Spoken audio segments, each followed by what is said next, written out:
which I looked at after you alerted me to it.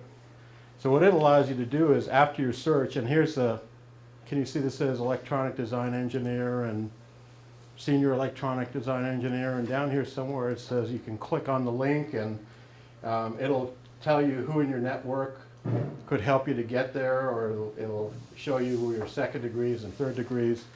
You can dynamically filter the results by clicking on click boxes after the search has been done, and some of these things disappear.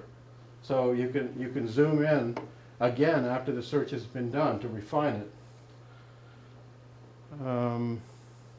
Okay, so you can't see the click boxes. Do you have to The click boxes are here. Do you have to connect with them before you can actually, you don't, okay. I looked to see if there was a way to save the search criteria for your question, couldn't find it. But Google, you can do it. Yeah. So when you use the advanced search in Google, has anybody here, I know you've done it, and Marty's probably done it. Has anybody else here used advanced search in Google before? Or have you always just stuck whatever you want in the box and pressed the button? To the right of the button it says advanced search. You've used it before? No, I know it's there. Okay, so when you click on it, it lets you really define what it is you're looking for. So you have to work a little. You have to say only these words, or has to have at least these words, and all sorts of things to try to contour your search. And while you're doing that, there's a box above that's filling up with stuff that Scott understands.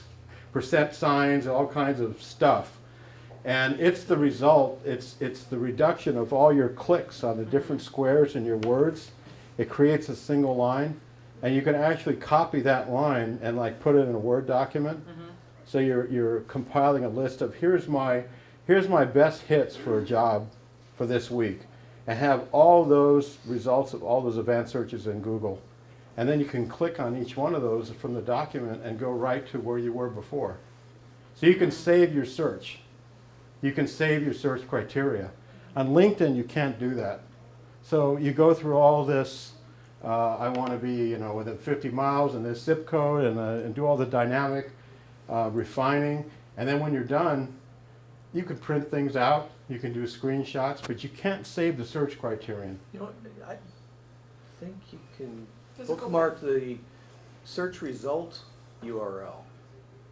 In LinkedIn, No, in Google. just, After you do a search, Yeah. you get a page, yeah, and it's got a URL at the yeah, top. yeah, I yeah. think you can bookmark that. Yes, you can bookmark that. And That it'll says, take you back to that search. oh, really? Yeah, Oh, I think so. okay. So you understand what Scott's saying? I guess it's just like any other website then. Yeah. You can call it something, my search is on January 20th, and then pull it back. Oh, I'll have to try that. Yeah, I'm pretty sure I've done that before. So the other thing is I'm also a brute forcer. There's nothing elegant about me. So that doesn't remember your last search? This doesn't remember the last search that you did? It's not going to come back with the original search. Huh. It's going to come back with the current search for that term, or for that search string. Oh, I see, okay. Boy, been talking a long time. Okay, now there's a feature in LinkedIn called Answers. There's people can ask questions, and then you get answers to the questions. And I've never used this before. Has anybody used this section of LinkedIn before? You know, when you looked at groups and people put out a question, I think that both feet are the same size. What do you think? Does that end up in the questions automatically from groups if there's a question mark? Or, I mean, what are these questions? Yeah, I think I did do one once, just to see what would happen.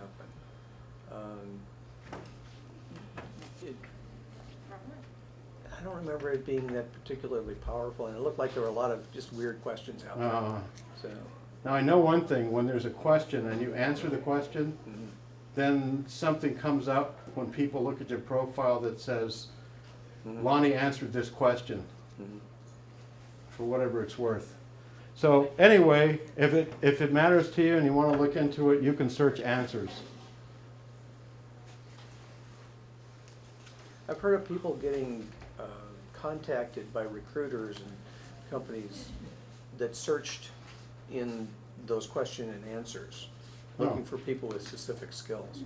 Hmm. If they knew enough to answer a particular kind of question, they figure that they need to talk to them. So it's good for promotion. Yeah. That makes sense. Companies advanced search now available here. So it seems to me, unless I missed it, on the previous version, you couldn't do an advanced search on companies. Prior to this version, this remake, were you able to do a company search on LinkedIn with advanced search? Because I don't remember I it. think there was, yeah. Yeah? Yeah, Okay. but, you know, before December 31st, I mean. Yeah. I think there was there. Okay. Yeah. So there's another way you can do advanced search for companies, and I believe it ends up being the same. Whether you click the link to the right here for people, companies, or you go down through this more link down to companies, you can do the advanced search either way. What's new on LinkedIn? I sent this out in an email when I found it. As I was going through the new LinkedIn look, there was a link under the Learning Center that's called New on LinkedIn.